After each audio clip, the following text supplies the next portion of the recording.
السلام عليكم.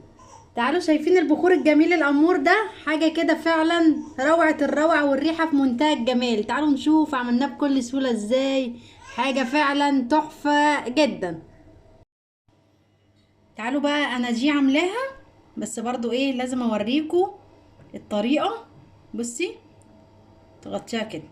هنحتاج ايه؟ ورق لورا، قرنفل، قرفة خشب، قطع صغيرة من القشر ايه الاستفندي. طبعا دي تقدري تعمليها بالبرتقال او باليوستفندي.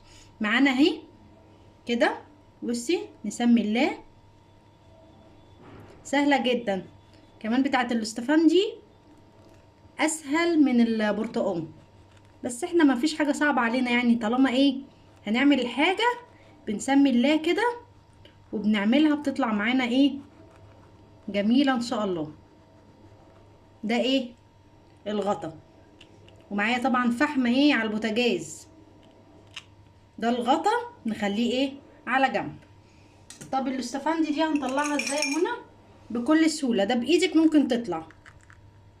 وبرده لو عندك برتقان بتعمليها نفس ايه القصه كده، بس البرتقان بتبقى ايه جامده شويه. اهي تمام كده. معانا ايه اتنين. نعمل واحده تانية عشان طبعا الاستفندي ده هناكله.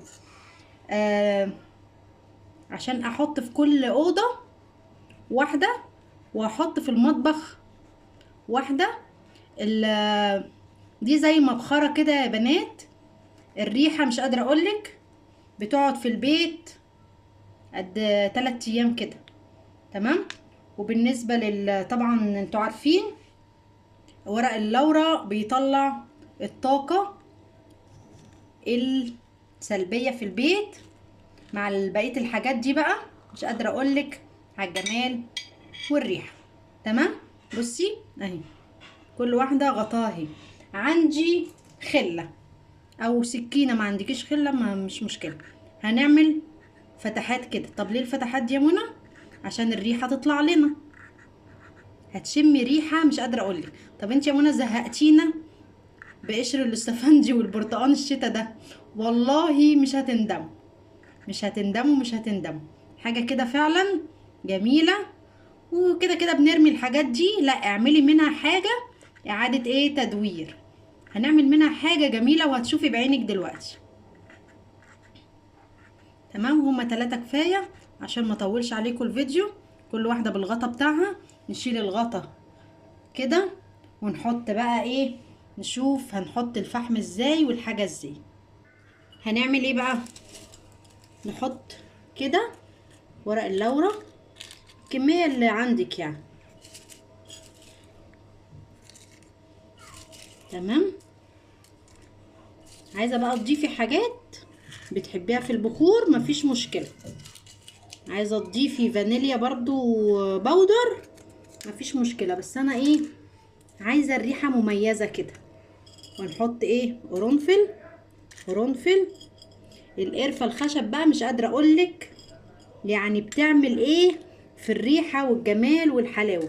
انا كان عندي قرفه كده كسرتها وهحطها كده. تمام زي ما انتوا شايفين. بصوا هنعمل ايه بقى. هجيب الفحم ونشوف البخور اللي هيطلع والريحه. طبعا مش قادره اوصف لكم، بس اما تجربوا انتوا هتجربوا وتشموا الريحه وهتشكروني على الوصفه دي. هنحط بقى ايه، انا نسيت اقول لكم قبل الفحم، قطع القشر الاستفندي كده، قطع صغيره ممكن تبشريها او ممكن تقطعيها كده ايه بايديكي. هتدي برضو تست. بصي مش قادره اقولك، اكيد انت ايه عارفه الحاجات اللي انا بقولها دي ريحتها بتبقى عامله ازاي. بصوا الجمال والحلاوه. الريحه مش قادره اقولك. انا طبعا ايه حطيت في 2 بس دلوقتي عشان اوريكم الفيديو وما اطولش عليكم. بصي البخور، بصي الجمال، بصي الحلاوه، الريحه والله والله في منتهى الجمال. اهو جربوه بنفس الطريقه وان شاء الله يعجبكم. بصي الجمال اهو. جربوا الوصفه وان شاء الله تعجبكم وتنال اعجابكم. سلام عليكم.